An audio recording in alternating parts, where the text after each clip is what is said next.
mantenernos en oración, hay que mantenernos en comunión también. No entre en conflicto, no entre en provocaciones, como dicen ahora, traen la palabra esa muy de moda los políticos, no entre en provocaciones. Podemos hablar de religión y de política siempre y cuando no entremos en conflicto.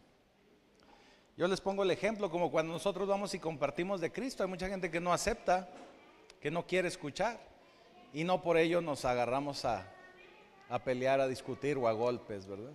Entonces, igual de política, habrá gente que tiene sus convicciones, sus ideas muy arraigadas. Usted no entra en conflicto. Hay gente que tendrá otros datos, usted no entra en conflicto. Entonces sí podemos hablar de política y religión, pero no se conflictúe. Y bueno, vamos a entrar a la palabra del día de hoy,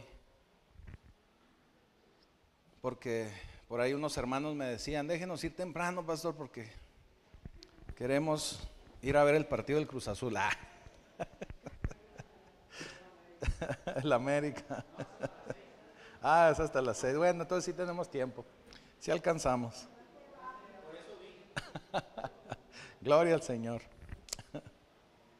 Y bueno, el tema del día de hoy, lo que queremos compartirle de parte del Señor es algo que le titulamos el día de hoy, dedícalo a Dios. O dedícaselo a Dios, dedícalo a Dios, como a usted le parezca mejor. Y vamos a utilizar una porción que se encuentra en Primera de Samuel. Primera de Samuel, capítulo 1. Y vamos a leer a partir del versículo 9. Es un pasaje que usted, yo creo que ya lo ha leído varias veces. Y dice así: Y se levantó Ana después que hubo comido y bebido en Silo. Y mientras el sacerdote Elí estaba sentado en una silla junto a un pilar del templo de Jehová, ella, con amargura de alma, oró a Jehová. Y lloró abundantemente. E hizo voto diciendo: Jehová de los ejércitos, si te dignares mirar a la aflicción de tu sierva, y te acordares de mí, y no te olvidares de tu sierva, sino que dieres a tu sierva un hijo varón, yo lo dedicaré a Jehová todos los días de su vida, y no pasará navaja sobre su cabeza. Amén.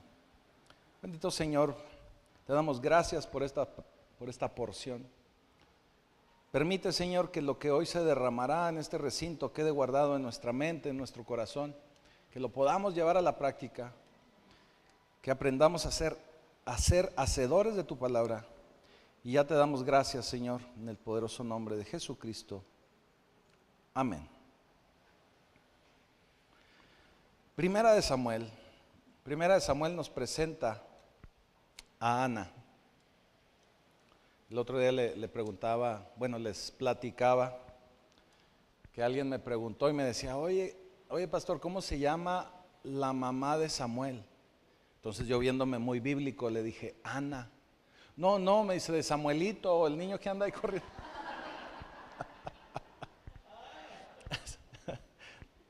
No le digo, ya se llama de otra forma. Ya es Maricookies. Así que en este capítulo 1 de Samuel se nos presenta a Ana.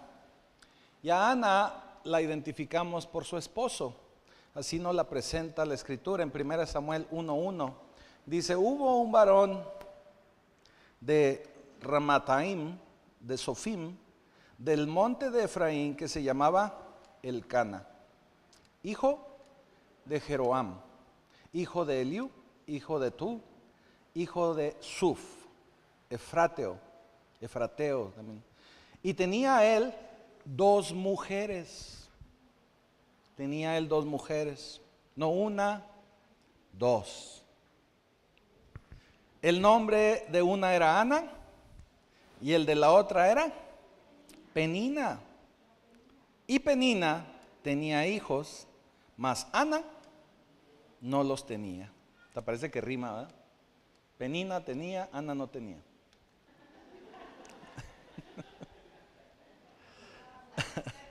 Salió en verso, sí, así está, así escribió Samuel. Así que Ana se nos presenta en este pasaje de las Escrituras, y algo que tenemos que notar es que cuando se nos presenta primeramente a Ana, es porque Ana fue la primera esposa. O sea, hasta en eso tiene mucho cuidado la Escritura. Cuando nos habla de Ana, en primer lugar, eso quiere decir que fue la primera esposa.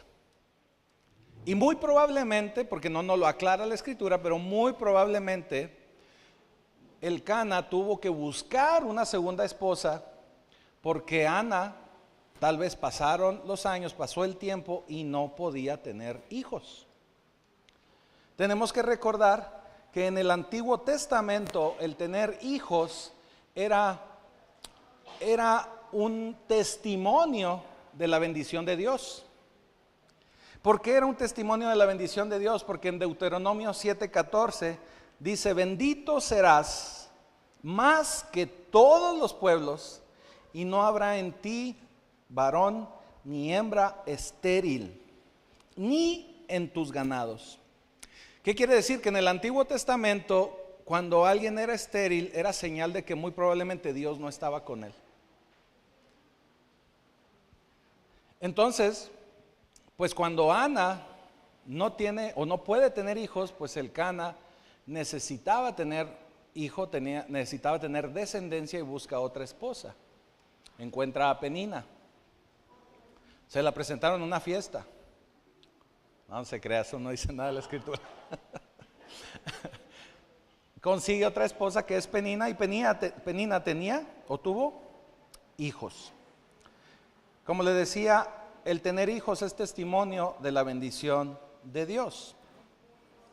Porque cuando Dios estaba con su pueblo, en su pueblo no existía esterilidad. Esterilidad. Así que cuando Elcana busca a Penina es precisamente para tener hijos. Y el sueño de todo varón judío, y de hecho sigue siendo el sueño de mucho mexicano, que no es judío pero es mexicano, es tener hijos varones. Es tener hijos varones porque lo ven como una señal de virilidad, porque lo ven como una señal de postergar o perpetuar el apellido. Y se busca de esa manera el tener un hijo varón. Yo creo que la mayoría de los varones, si les preguntamos, todos quisieran o quieren o quisieran tener un hijo varón. No porque sea mejor o más importante que tener una hija, pero es algo que traemos ahí como que arraigado. En el pueblo judío esto era importante porque no solamente perpetuaban el apellido, sino porque los hombres, escúcheme bien varones, los hombres eran los encargados, y son todavía los encargados de mantener el pacto con Dios. Por eso es necesario que los varones nos reunamos, que vengamos a hombres de reino. Por eso es necesario que vengamos más a las sesiones de oración, que nos reunamos más congregacionalmente, que busquemos más de las Escrituras, porque somos los encargados de mantener el pacto con Dios. No porque las mujeres no lo hagan o no lo puedan hacer, pero el varón siempre, por diseño de Dios, es la cabeza del hogar. Por eso el Señor siempre ha dicho: soy el Dios de Abraham, de Isaac y de Jacob. Se refiere a los varones, a las cabezas del hogar. Así que, regresando a Ana. Ana era estéril. Y como mujer y mamá, pues ella deseaba tener hijos, porque ella sentía y pensaba que Dios estaba alejada de ella, que estaba alejada el Señor de ella. La esterilidad, déjame te digo algo, y es por eso importante que hablemos hoy de esta esterilidad. Puede venir en todas las formas, en todos los tamaños. En el caso de Ana era porque no podía tener hijos, era estéril de vientre, pero hay mucha gente que puede ser estéril de esperanza, estéril de pareja. Hay muchos solteros que se sienten estériles porque no tienen pareja o novia o novio. y se sienten estériles por eso. Hay gente que puede ser estéril de sus sueños, de sus esperanzas, de su trabajo, estéril en su salud, estéril financieramente. Hay mucha gente estéril financieramente, que piensan que lo que ganan, lo que reciben del trabajo de sus manos no es suficiente o no logran recibir lo suficiente. Eso también es una esterilidad. Vaya, lo que quiero establecer el día de hoy es que el ser estéril significa no dar fruto. Eso significa que también hay mucho cristiano que es estéril, porque hay mucho cristiano que no da fruto. Yo ya se lo he dicho en muchas ocasiones, no porque usted traiga la Biblia bajo el brazo significa que usted está dando fruto. No porque se diga cristiano significa que da fruto. Por eso el Señor nos dice con toda claridad, por sus frutos los conoceréis. Yo escuchaba a una persona que decía, por sus faldas las conoceréis. Pues también, pero por sus frutos los conoceréis.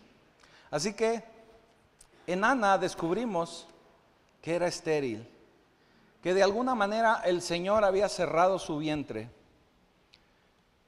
Pero lo digo de esta manera porque es necesario establecer una situación espiritual.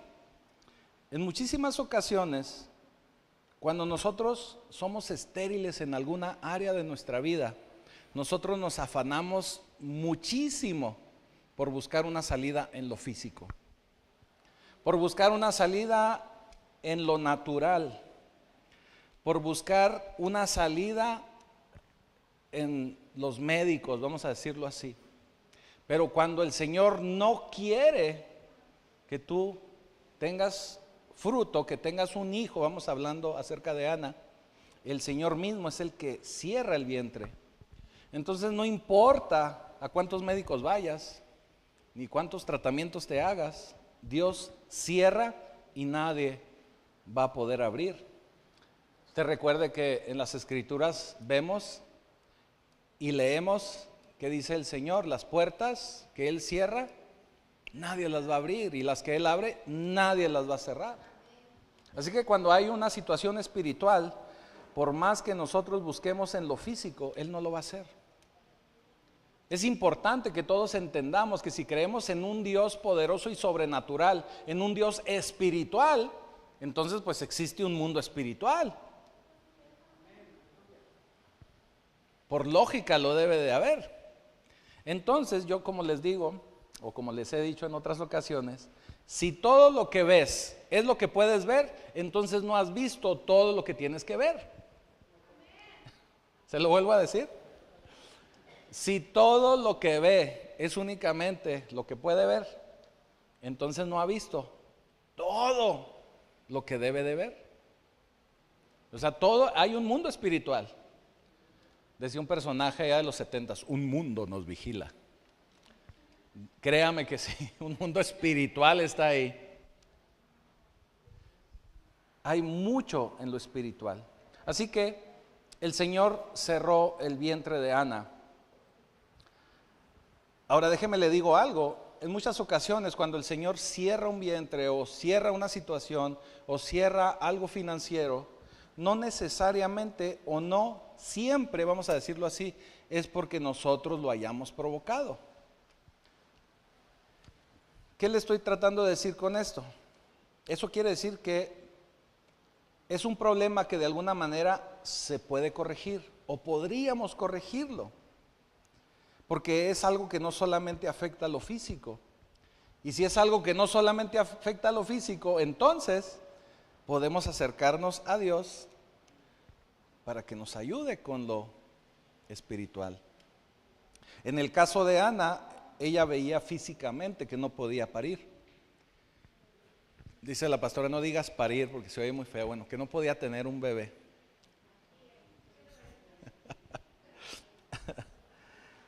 Ahora, a ella le estaba afectando esa situación, pero algo bien interesante, y me tocó escuchar a la pastora cuando les compartió a las mujeres en la reunión de mujeres de la semana pasada, y también se refirió un poquito a Ana, y hablaba de cómo cuando hay un problema físico, ese problema físico se empieza a convertir en algo más, Inclusive se convierte en un problema emocional y psicológico. En el caso de Ana, la Penina le pasaba por delante a Ana y le presumía a los hijos. Y hasta le decía, lero, lero, candelero, yo tengo hijos del Cana y no te presto, no te doy. Y Ana no. Bueno, ¿cómo le hacemos para que rime? Y Ana no. Algo así. ¿Qué fue eso? Sí, le pasaba en el carro y pitaba. Entonces esto empezó a generar un problema no solo en lo físico para Ana, sino un problema emocional, un problema psicológico. La Escritura nos habla de que ella lloraba, y lloraba, dice que lloraba abundantemente. O sea que era lágrima, moco, saliva, imagínense, de todo. En una ocasión yo escuchaba a un pastor que predicaba acerca de esto y decía, era una oración húmeda, porque estaba todos los fluidos ahí inmiscuidos, ¿verdad? En ese llanto, en esa situación que vivía Ana.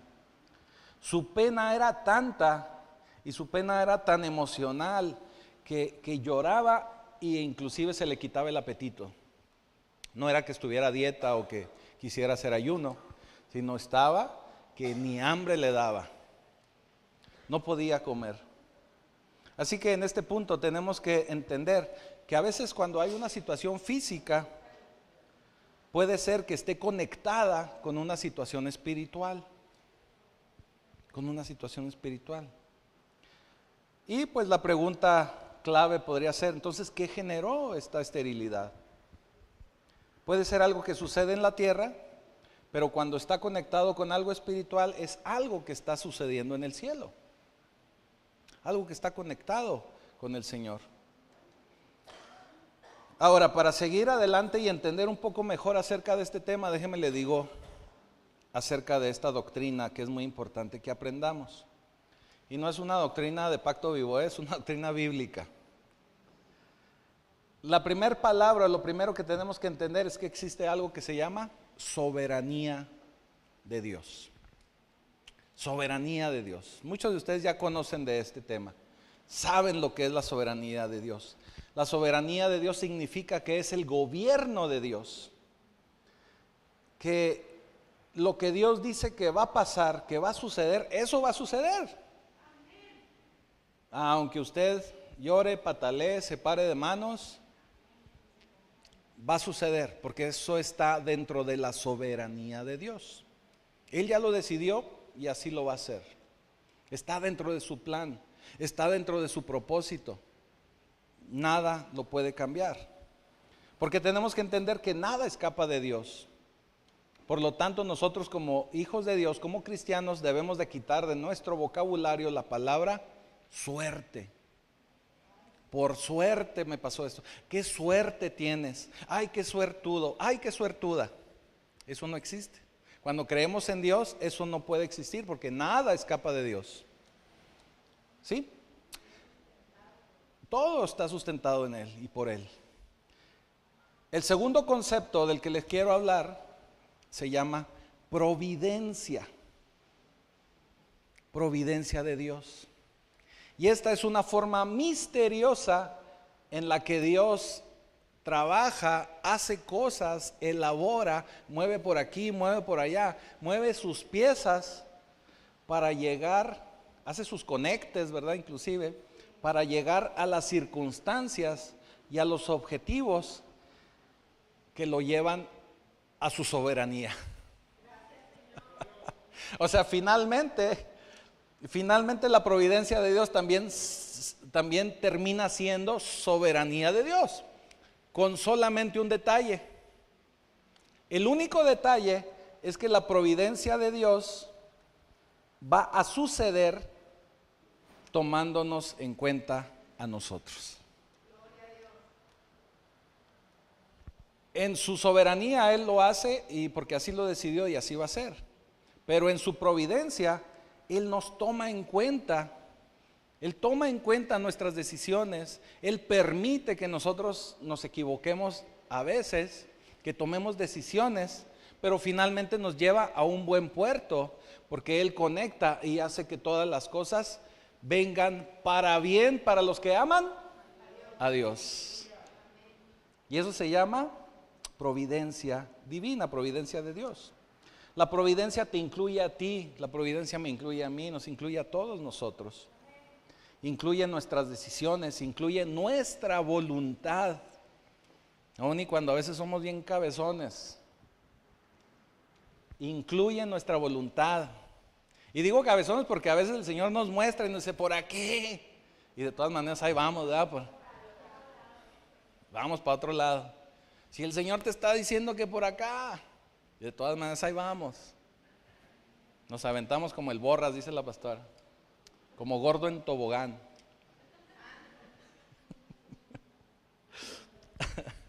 Así que esa es la forma en que Dios maneja las cosas, la forma en que Dios hace que las cosas sucedan. Hay muchísimas cosas que Dios hace tras bambalinas, como en una obra de teatro. Usted ve la obra muy bonita, pero hay muchísima gente trabajando acá atrás del telón para que las cosas se vean bien para el espectador y resulten bien para quien está como espectador. Así trabaja el Señor. Un ejemplo de la providencia de Dios la podemos ver en el libro de Esther. Y ya hemos predicado acerca de eso en varias ocasiones. En el libro de Esther es un libro muy interesante porque en ningún lado se menciona directamente la palabra de Dios. Pero podemos ver la providencia de Dios, cómo Él hace que pequeños sucesos los conecta para llevar a bien a su pueblo. Es algo bien interesante poderlo ver, así que si no ha leído Esther, léalo, porque está más padre que una serie de Netflix, de veras. Hay de todo ahí, hay amor, aventura, intriga, política, hay de todo ahí. Así que cuando vemos que hay un problema en la tierra, que Ana no se puede embarazar, bueno, pues ahora sabemos que también hay situaciones en el cielo que se están moviendo. Y podemos ver en la Escritura lo siguiente, porque surge una pregunta. Señor, ¿qué estás preparando allá en el cielo? ¿Qué es todo eso que estás tratando de hacer que yo no puedo tener un bebé aquí en la tierra? Señor, mi situación diaria me está causando estrés, me está causando cansancio, dolor emocional, ansiedad, trabajos, frustraciones, tedio, cansancio, todo lo que todos nosotros vivimos día a día. Porque todos quisiésemos que el Señor nos respondiera inmediatamente, ¿o no? Digo, yo sí quisiera que mis oraciones las escuchara y ya mañana yo me levanto y ya está todo listo. Pero no es así. Entonces hay que preguntarle a veces al Señor, ¿qué está pasando? ¿Qué está sucediendo? Así que vamos a meternos un poquito más a fondo. Y dice así, Ana toma una decisión y decide ir al templo a buscar a Dios. Que el Señor le resuelva. Que el Señor le diga qué es lo que está pasando. Porque si la gente está entendiendo que hay esterilidad en ella, eso quiere decir que el Señor no está con ella, bueno, al entender de ellos en el Antiguo Testamento. Entonces ella se acerca a Dios y le dice, oye, aquí estoy. ¿Por qué me estás tratando de esta manera? Inclusive tal vez ella pensó, ¿por qué me estás castigando de esta manera? Entonces ella se acerca al templo y ella empieza a orar. Y dice la Escritura, fue la porción que leímos, dice que ora con amargura de alma. O sea, ya estaba amarguetix. Ya estaba así como que con mucho dolor. Como que ya estaba en las últimas. Y ora al Señor, llora abundantemente. Y le dice, esta es una oración con toda la emoción y todo el dolor de parte de Ana para el Señor. Es una oración que no es una oración como cuando usted ora por los alimentos, Así, Señor, bendice estos alimentos, amén, y al sartén antes de que se enfríe. No, O Señor, bendíceme porque vamos a dormir, hasta mañana bye. Tampoco. Es una oración sentida. Es una oración de dolor. Es una oración con amargura de alma de parte de Ana. Una oración que hace porque ya está cansada de su situación. Como decimos en nuestra vida moderna, ya tocó fondo. Ya no puede más. Ya no puede más. Está en una situación desesperada y necesita la intervención urgente de Dios.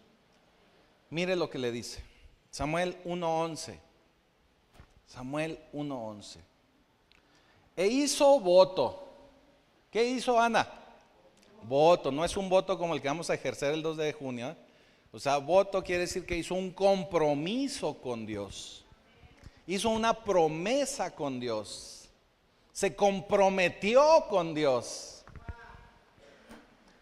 Le dice, Jehová de los ejércitos, si te dignares mirar a la aflicción de tu sierva. O sea, no le está exigiendo. Dice, si me tomaras en cuenta. Se está realmente humillando delante de Dios. Y te acordares de mí. O sea, no te olvides de mí. Ahí ya no se está sintiendo Ana ni la última coca del desierto, ni la bolsa de papas fritas, ni nada. Nada, está derramada en su dolor. Y no te olvidares de tu sierva, sino que dieres a tu sierva un hijo varón. Ahí fue muy específica. ¿Qué quería Ana? Un hijo varón. No solo un hijo varón. Un hijo varón. Yo, ojo con esto, yo lo dedicaré a Jehová todos los días de su vida. Y no pasará navaja sobre su cabeza. Eso significa que lo iba a dedicar al servicio de Dios. En el Antiguo Testamento, el no pasar navaja sobre su cabeza significaba que lo iba a convertir en un nazareo, en una persona dedicada al Señor, en alguien que no se iba a cortar el cabello, que no iba a quedar así como su pastor, porque lo iba a dedicar al Señor. Eso significaba. Esto es una oración diferente. Es una oración donde le dice, Señor, quiero embarazarme y quiero un hijo varón. Pero si me embarazo, déjate, voy a decir lo que voy a hacer. Ana le dice al Señor, te voy a decir lo que voy a hacer. El producto de mi embarazo, mi hijo, estará dedicado a servirte. O sea, es para ti. O sea, lo voy a tener yo, pero es para ti. Para tu gloria, para que te sirva, para que esté a tu servicio en todo momento. ¿Está listo? Ahí va el secreto número 1. ¿Está preparado? Esto no les va a costar nada. Cuando usted vaya con Dios, cuando usted vaya en oración con Dios, hágale saber lo que Dios va a obtener si lo saca a usted de su circunstancia. Porque somos muy buenos para pedirle la lista del mandado a Dios. Y Señor, y dame esto, y dame el otro, y esto, y si no, hombre. Y si me prosperas porque me quiero ir a Cancún. Y si me prosperas porque la semana tengo planeado irme a Europa. No, Señor, si me das, si me ayudas, si me sacas de esta situación, va a ser para darte gloria a ti. No para mis placeres, sino para darte gloria a ti. Porque cuando Dios ve que usted, de lo que va a recibir, usted le va a dar gloria a Dios y va usted a establecer el reino de Dios, créame que el Señor va a estar muy atento a resolver su situación.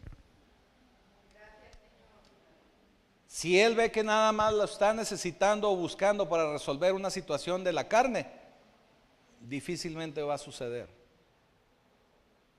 Pero si es para darle gloria al Señor, claro que ahí va a estar el Señor. ¿Recuerda aquellos 10 leprosos que fueron a pedirle al Señor? Y que el Señor les dice, listo, vayan con el sacerdote a que los inspeccione. Solamente uno regresó a darle gracias a Dios. Solamente uno. Así que este es el... Amén, sí. Así que este es el secreto número 1. Dígale al Señor la gloria que Él va a recibir si atiende a su oración. ¿Y cómo va usted a establecer reino, el reino de Dios aquí en la tierra? Así que una razón por la que Dios en muchas ocasiones se tarda para responder nuestras oraciones, una de ellas es porque a veces no somos muy concretos en lo que pedimos, no somos muy específicos, pero tampoco, y esto es lo más importante, no aseguramos la gloria de Dios con lo que estamos pidiendo. Pedimos únicamente para nuestros intereses y nuestra carne, nuestro placer, nuestros beneficios. No establecer el reino ni el propósito de Dios.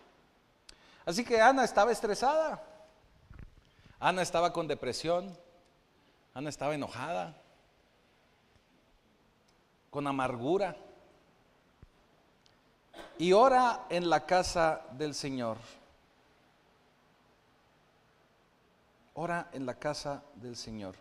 Pero mire, es bien interesante porque la Escritura nos anticipa y nos explica que Ana no podía comer ni beber porque estaba en esta amargura tan tremenda y tan profunda en la que se encontraba.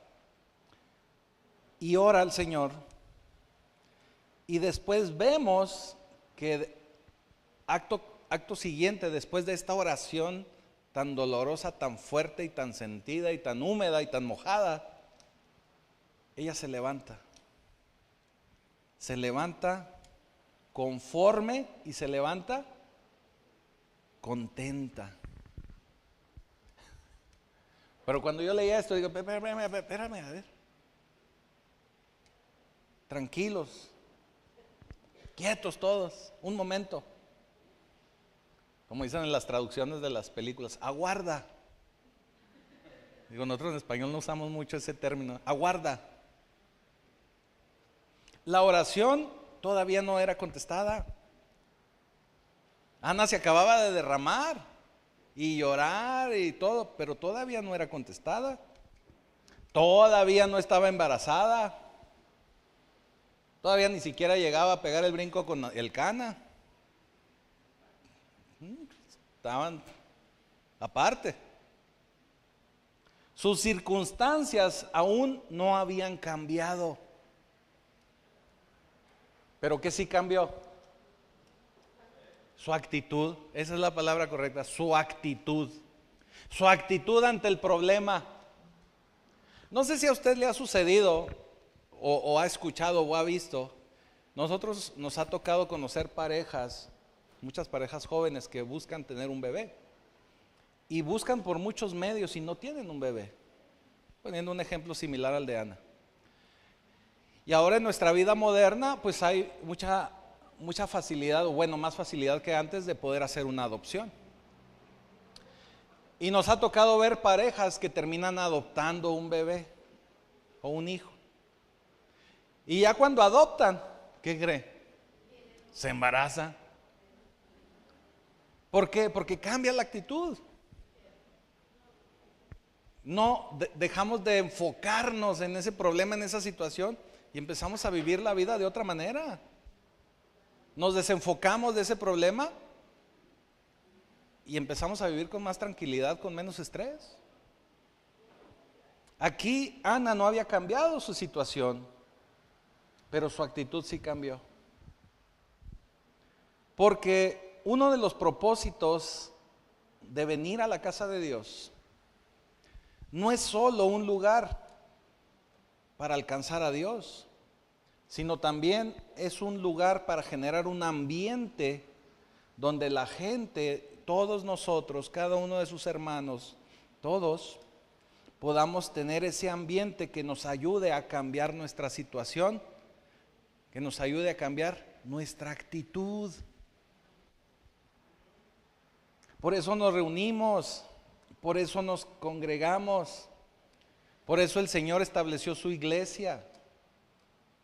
No es nada más un lugar para venir a buscar de Dios, sino una embajada del cielo donde podamos formar un ambiente que nos ayude a sentirnos cobijados, apoyados, entendidos, comprendidos, y que nos ayude a cambiar nuestra actitud, que podamos vivir en hermandad.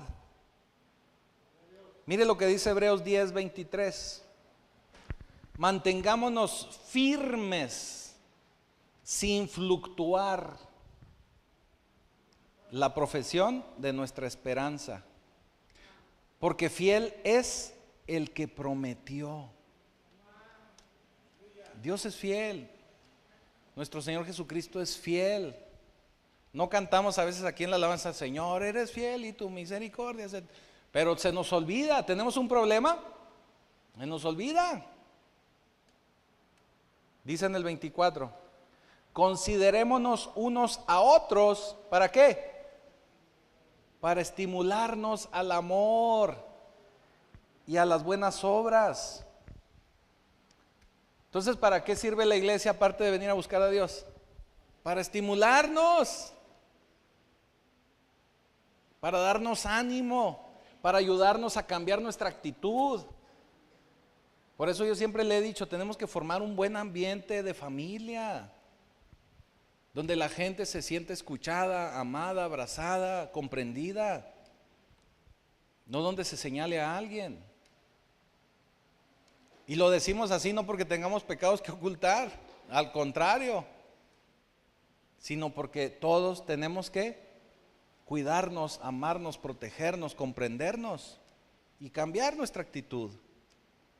Luego tenemos actitudes bien negativas en nuestra vida. Tenemos que ser diferentes.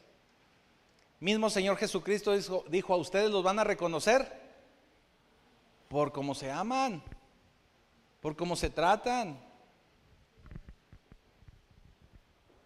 Los mismos romanos los identificaban por esa razón, porque vivían como Cristo, y al vivir como Cristo, pues estos son cristianos, ¿verdad?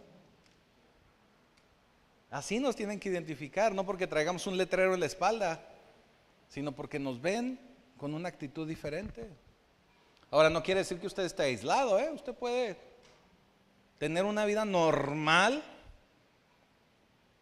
pero sus decisiones de vida son lo que lo van a diferenciar, lo que lo van a hacer distinto. Y esas decisiones de vida tienen mucho que ver con su actitud. Y termina diciendo Hebreos 10:25, fíjese, para estimularnos al amor y a las buenas obras, es el 24, dice, no dejando de congregarnos, como algunos tienen por costumbre, sino exhórtense, anímense, inviten, jalen. Y tanto más, fíjese, y tanto más cuando ven que aquel día se acerca. Yo creo que todos estamos muy alertas o muy al pendiente, o sabemos, ¿verdad?, de que los tiempos se están acercando. Esto lo están diciendo desde la venida de nuestro Señor Jesucristo, ¿verdad?, desde Pablo. Y mucha gente dirá, bueno, ya tiene 2000 años diciéndolo. Pues sí, ya tiene 2000. Imagínense, ya falta menos. Cuando yo estaba jovencito, así hacían los lobos también, acá, los coyotes también así hacían. A mí me tocó ser chavo de camión cuando estaba más chiquillo. Sí, en serio, sí conocía el camión. Y los naranjas, agarramos ahí en mi barrio, circulaban los naranjas. Me iba una hora antes de la hora que entraba a la escuela, a una escuela que iba ahí por la Bolívar. Fíjese, de la Dalia a la Bolívar, y me tenía que ir una hora antes. Y me iba a la parada del camión y pasaban. 5 minutos, 10 minutos, 15 minutos, 20 minutos y no pasaba el camión. Y cuando tomaba la decisión de moverme de parada de camión o de ir a la otra parada para agarrar no el Rosario, sino agarrar el Dale, ¿qué cree? Pasaba el camión. Y luego, no, pues ya ni se detenía. Me pasó muchas veces, no creo que una, muchas. Entonces, algo que aprendí es que si ya se tardó, ya no tarda en pasar. Entonces, si nos está diciendo aquí Pablo, tanto más ves que aquel día se acerca, y usted puede decir, no hombre, eso vienen diciendo desde mi abuelito, pues sí, pero ya no tarda. Muévete de la parada y verás que se te va a ir y adiós, nos vas a decir desde acá abajo. Así que acérquense, no dejen de congregarse, reúnanse, anímense, exhórtense. Exhortémonos, ¿verdad? Obviamente estamos todos incluidos. Porque venir a la casa de Dios, eso es. Eso es. Ahora cuando vemos que aquel día se acerca. Así que mientras esperamos que Dios cambie tu situación, mi situación, la situación de todos, debemos de estar y de permanecer en el ambiente que nos va a fortalecer. Nada te sirve estar en tu casa ya solo llorando y gimiendo. Ven a fortalecerte, que tu actitud cambie. Cuando nosotros empezamos a enfocar nuestra situación en otras personas, en otras cosas, pasa lo que tiene que suceder. Así que tenemos que permanecer en el ambiente que nos va a fortalecer. Y si eso hacemos, Él nos va a levantar y nos va a animar para seguir adelante. Porque vas a escuchar de la palabra de Dios, porque vas a cantar alabanzas, porque alguien va a orar por ti, porque alguien te va a fortalecer, porque alguien te va a decir, mira, yo pasé también por eso. Mira, yo viví esta situación y salí adelante por esto otro. Eso es que el Señor nos dé autoridad para poder hablar con la gente y decirle, mira, yo viví lo mismo. Y es por eso que te lo digo. Esa es la autoridad que le va dando el Señor a cada uno de sus hijos para poder ayudarnos y fortalecernos. Así que mientras esperas que se vaya tu esterilidad o que cambie tu esterilidad, pues hay que estar reunidos, unidos, juntos. Ayudar a que cambie nuestra actitud. Fíjese lo que dice el versículo 19. Y levantándose de mañana, adoraron delante de Jehová y volvieron y fueron a su casa en Ramá. Y Elcana se llegó a Ana su mujer y Jehová se acordó de ella. Wow. Oró, fue específica, le dijo al Señor cómo le iba a dar gloria a Él. Cambió su actitud y de pronto en el versículo 19 dice que el Señor se acordó de ella. No quiere decir que se haya olvidado, es una manera en que el escritor pone que el Señor le contestó, vio favor en su petición. Así que de alguna manera el cielo bajó, cambió la biología, que normalmente eso es, cambió la biología de Ana, su fisiología cambió y entonces hubo una concepción, se embarazó. Así que Dios mismo, sin que tú entiendas cuándo, cómo, ni dónde, Él puede cambiar tu situación. Él puede cambiar tu situación. No necesitas saber los detalles, sino que puede cambiar tu situación en cualquier momento. Aún y cuando hayan pasado muchos años, aún y cuando tú digas, no, ya. ¿Qué le pasó a Abraham? No, ya, ¿para qué? Sara hasta se reía porque le decía, Señor, ¿ya con qué objeto? ¿Ya para qué? Y mira que sí se embarazó, ¿verdad? Así que tú cambia tu actitud y el Señor muy probablemente se va a acordar de ti y va a darte ese milagro que estás esperando. Así que por eso es que vemos muchos pasajes en la Escritura que dicen de pronto. Ay, híjole, de sorpresa, ¿verdad? De pronto. Porque no nos va a avisar el Señor, oye, ya prepárate porque ahí voy, ¿eh? No, de pronto. Así que tenemos que estar preparados para ese de pronto. El de pronto significa no sé de dónde vino, pero sé lo que hace su providencia. ¿Se acuerdan del término? Providencia divina. Y hasta las condiciones correctas de Dios, Él las va a lograr para llegar al fin que Él espera para ti, que es mejor que lo que tú mismo esperas. Así que aquí el secreto. Bueno, ya les había dicho, pero aquí otro secreto.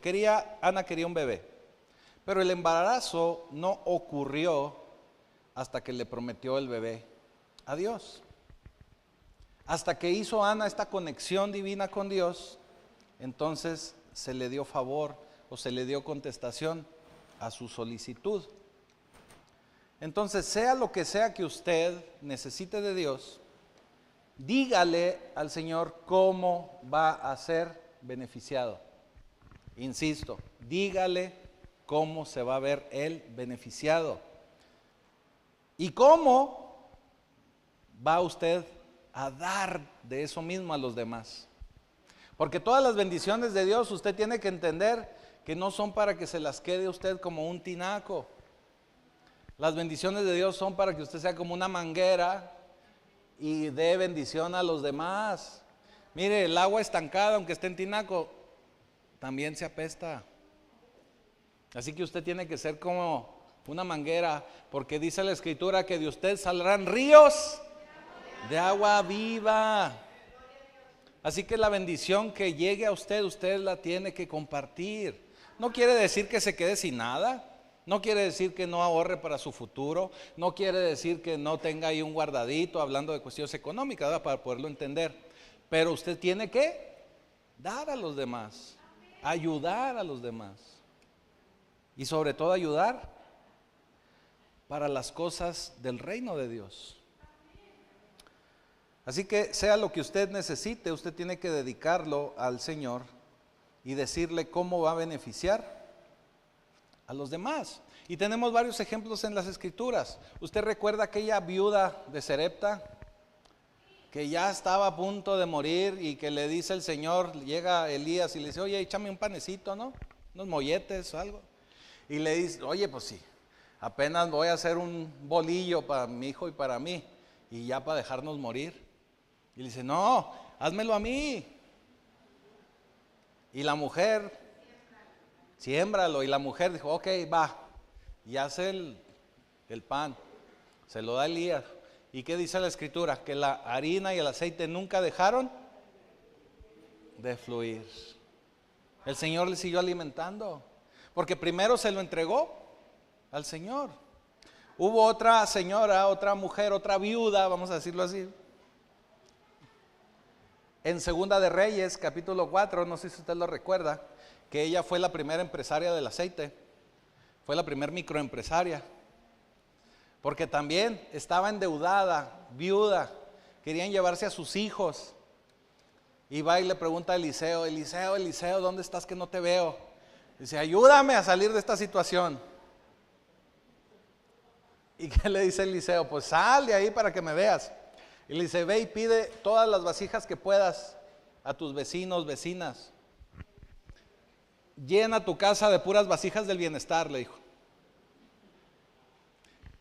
¿Qué tienes en tu casa? Pues aceite. Pues pide las vasijas y tú vas a empezar a llenar esas vasijas con el aceite. Hasta que llegó el chilpayate, le dijo, amá, porque así le dijo, amá, ya no hay vasijas, amá. Hasta que sucedió eso, dejó de fluir el aceite. Y luego le dice, ahora todo el aceite que llenaste, véndelo y de ahí van a subsistir tú y tus hijos. Pero el Señor siempre nos va a pedir un acto de fe, siempre nos va a pedir algo y cómo glorificar su nombre. Así que Dios puede tomar cualquier cosa que tú tengas para usarlo. Y tiene que ser para su gloria y para el avance de su reino aquí en la tierra. Y para darle de vuelta al Señor por contestar tu oración.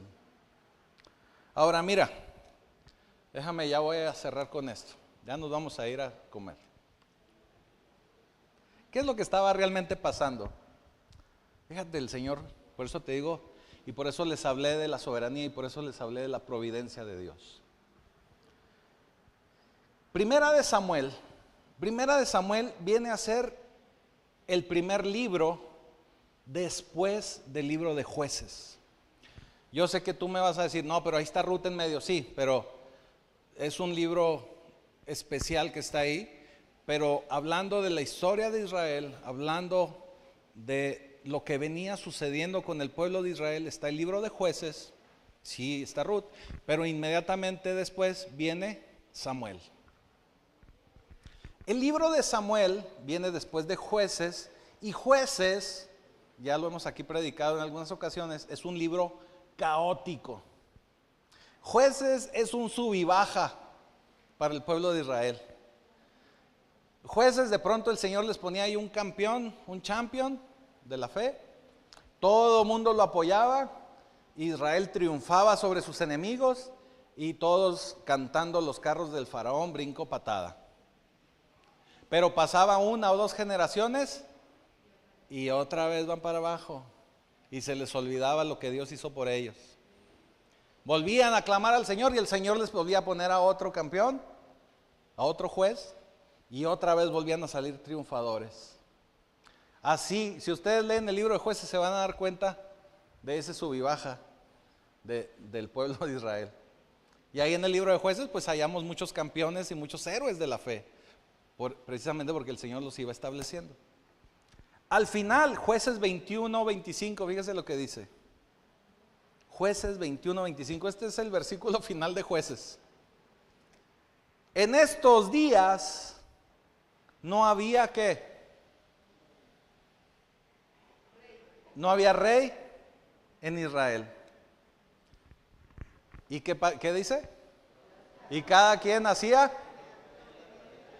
En mi Biblia dice cada quien hacía como le daba la gana. Ajá. Cada quien hacía como mejor lo entendía. Cantaban esa del salmista Sinatra, a mi manera. O la del salmista Fernández que dice, y sigo siendo el rey. Yo sé bien que estoy afuera. Ese. ¿Qué quiere decir? Que el libro de Jueces era un caos, era un desorden. Como el desorden similar a lo que estamos viviendo en nuestros tiempos modernos. Dígame usted un país del mundo en la actualidad que no esté en caos. Todo está revuelto. Todo está revuelto, Medio Oriente, ahorita en Estados Unidos también hay una rebatinga porque va a haber elecciones, México no se diga, estamos viviendo una época de caos. El libro de Jueces fue una época de caos, pero enseguida, a continuación de Jueces, viene Samuel. Viene Samuel. Entonces el Señor decide hacer las cosas diferente. Dice, estos cuates no quieren hacer caso. Y se aprovecha de que el mismo pueblo van y le dicen a Samuel, Samuel, queremos un rey. Queremos un rey. Entonces el Señor, que lo sabe todo y que está en todo, utilizó y planeó y creó esta situación para poder tener una relación diferente con su pueblo. Para que a partir de Samuel, que es la continuación de lo que sucede en Jueces, él poder establecer una monarquía. Una monarquía que fuera de acuerdo a lo que él tenía en su corazón y que guiara a su pueblo a tener una vida mejor, una vida diferente. Por eso Jueces 25 termina diciendo, porque no había rey en Israel. Pero a partir de Samuel, el Señor pensó en crear un rey para que las cosas fueran diferentes. Eso quiere decir que iba a haber una transición de cómo el Señor se estaba relacionando con su pueblo. Eso quiere decir que Él necesitaba un último juez que fuera adecuado, correcto, que hubiera crecido en su presencia, para que llevara a su pueblo a esa transición, para llevarlo ahora a esta monarquía. ¿Qué le estoy diciendo? Que Samuel es ese último juez. Samuel es ese último juez. Tenía que ser un juez que llevara al pueblo en la dirección correcta. Ana nunca tuvo idea, nunca se imaginó que la razón por la que ella no se podía embarazar era porque Dios estaba planeando, haciendo y preparando algo mucho mejor y mayor que solamente tener un bebé. El Señor estaba haciendo toda su providencia divina porque Él tenía un plan mucho mayor que solamente que Ana saliera de su amargura espiritual, de su amargura emocional. Ella le daría vida a Samuel. Samuel se convertiría en ese juez final para guiar al pueblo al final de jueces y dar el paso a la monarquía. Y Dios le dijo a Samuel, vas a ver a un chavo, a un hombre que va a llegar buscando las asnas de su papá, las burras de su papá. Y cuando te lo encuentres, a ese hombre lo vas a ungir y lo harás rey. Ana no tenía idea que el retraso en el programa de Dios era porque su hijo tendría un propósito mayor para el plan de Dios. Si Dios no se mueve a la velocidad que tú buscas, Pacto Vivo, si Dios no ha obrado a tu favor aún en este 2024, es porque está haciendo las cosas correctas para que tengas un mejor y mayor desenlace de lo que tú estás esperando. Así que la razón por la que el Señor está retrasando ese milagro que tú estás esperando es porque Él está planeando algo mucho mejor, mucho mayor. Así que no pierdas la esperanza. Y por lo pronto lo que necesitamos hacer es oraciones correctas, oraciones específicas, oraciones pidiéndole al Señor y diciéndole cómo se va a beneficiar y cómo vamos a beneficiar a los demás. Y tenemos que cambiar nuestra actitud. Eso es tomar responsabilidad de nuestra fe. Eso es tomar responsabilidad.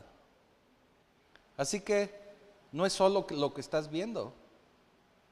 Ahora, algo que a mí me metía mucho en conflicto cuando yo leía esto, le digo, bueno, va a tener un bebé. Y la edad de destete eran 3 años. Y la promesa que le hizo al Señor es que a los 3 años ella lo iba a llevar al templo, lo iba a entregar. Haga de cuenta que lo iba a llevar a la guardería y ya no iba a regresar por él. Yo quiero pensar, digo, ¿cuál mamá haría eso? Es una decisión muy difícil. Pero fue algo que ella le prometió al Señor. Fue algo que ella le dijo al Señor que iba a hacer. Y lo cumplió. Y lo cumplió.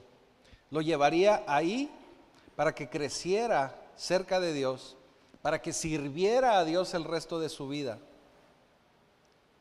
Así que, pensándolo como Ana, ¿qué diría Ana? ¿Vas a dejar que me embarace, que tenga un bebé y que solo lo tenga 3 años? No lo voy a ver graduarse de la primaria, ni de la secundaria, ni de la prepa, ni de la carrera, ni del instituto bíblico, ni de nada. Iba a quedarse con una maternidad trunca, por decirlo así. Ciertamente ella iba a regresar cada año al templo y lo hacía y le llevaba túnica nueva, zapatos nuevos, pero era una vez al año. Así que le estaba dejando al Señor, no solamente a su hijo, sino estaba dejándole también la experiencia de ser mamá. Pero el Señor, usted sabe que no se queda con nada. El Señor no se queda con nada. Así que mire, vamos a 1 Samuel 2:20. 1 Samuel 2:20. Ay, espérame, se me movió aquí el versículo.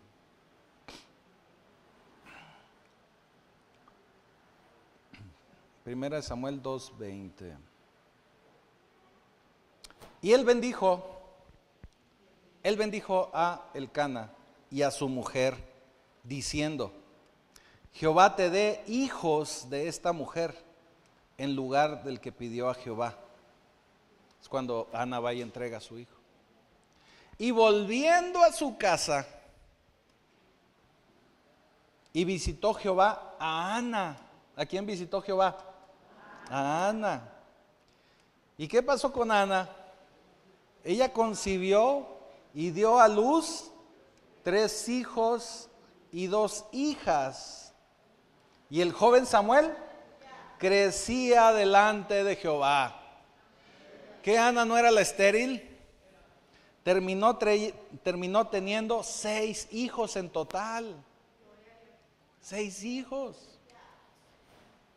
En otras palabras, y utilizando las palabras de Pablo, Efesios 3:20. Y a aquel que es poderoso para hacer todas las cosas, mucho más abundantemente de lo que pedimos o entendemos, según el poder que actúa en nosotros. Así que, Pacto Vivo, tenemos que ir a Jesús cuando las cosas no vayan bien. Pero tenemos que orar con todo nuestro corazón. Tenemos que ser específicos y tenemos que decirle al Señor cómo esto que estamos pidiendo va a darle gloria a Él. Cómo se va a beneficiar más gente de Él, de nuestra petición, de nuestra oración. Cómo vamos a bendecir su iglesia, su propósito, su gente. Y ya verás que si cambiamos de actitud, nos mantenemos firmes sin fluctuar. Porque podemos venir y orar un día y dejar de venir a la iglesia muchos días. Hay que mantenernos firmes sin fluctuar, manteniendo siempre la mirada en el Señor. En otras palabras, no tires la toalla, no te desanimes. Aunque pase el tiempo, aunque pasen los años, el Señor puede estar preparando algo mucho mejor y mayor de lo que tú te estás imaginando. Porque, ¿sabes una cosa, Pacto Vivo? El Señor conoce tu nombre. Él sabe dónde estás. Él sabe dónde te desenvuelves. Él conoce dónde vives. Él conoce tu círculo. Él sabe el dolor que estás pasando. Él conoce la situación por la que estás atravesando, el dolor que estás sintiendo. Pero Él, el Señor Jesucristo, Él es capaz de acabar con cualquier situación de esterilidad en tu vida. Así que cambia de actitud. Tenemos que estar alegres. Ponte de pie porque vamos a orar. Tenemos que estar alegres y tenemos que estar siempre expectantes al Señor, porque Él te va a dar un fin mucho mejor y mayor al que tú, al que yo, al que todos nosotros esperamos.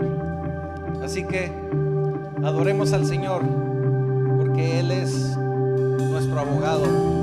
Él es ese poderoso gigante que va delante de su pueblo. Cuando le adoremos, cuando le cantemos, cuando le oremos, podemos confiar en que Él nos ayudará a derribar cualquier muralla, por difícil que ésta sea. Así que bendito Señor, bendito Padre Celestial, te damos gracias porque porque sabemos que en todo momento estás con cada uno de nosotros, porque entendemos de tu soberanía, pero también entendemos que tu providencia es para beneficiar a cada uno de nosotros, tus hijos, que tú estás preparando todo para que cada uno de nosotros podamos tener un mejor fin, podamos tener un mayor propósito en tu vida, en tu reino. Y te damos ya gracias, Señor, porque sabemos que no te quedas con nada y que aún todo aquello que a veces pensamos que sacrificamos en tu nombre, tú nos das aún más, a manos llenas, abundantemente, de tal forma, Señor, que siempre disfrutaremos de tus riquezas en gloria. Te damos ya gracias, Señor,